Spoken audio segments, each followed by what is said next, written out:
Dictators' Wives Who Died Awful Deaths Part 3.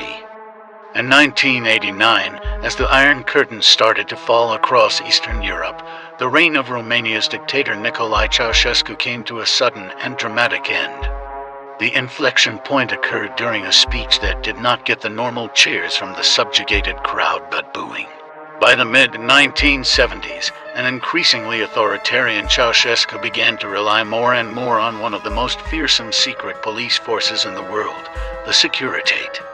The ruthless Securitate were charged with stamping out all forms of dissent in Romania. Midnight arrests and confessions obtained through torture were commonplace. Opponents of the regime were assassinated.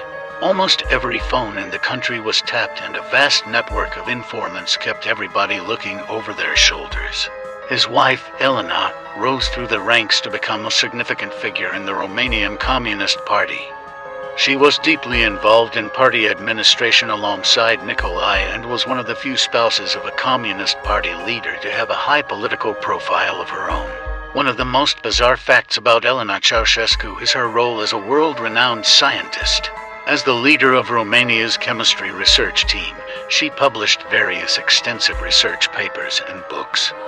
The only problem was that she was pretty much illiterate due to her lack of education as a child. To keep this charade up, she would bring a translator with her. The translator was actually an accomplished scientist who would ignore the factually incorrect statements made by Elena and give the correct answers to the audience instead. After Nicolae ordered for the military, the police and Securitate to open fire on a small group of protesters, of whom were men, women, and children, it was the beginning of the end for his regime. His own military eventually turned on him.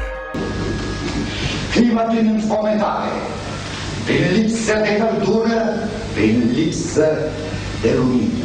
Dar cea mai odioasă crimă a fost crima de a încătușa spiritul românesc, sufletul acestui popor.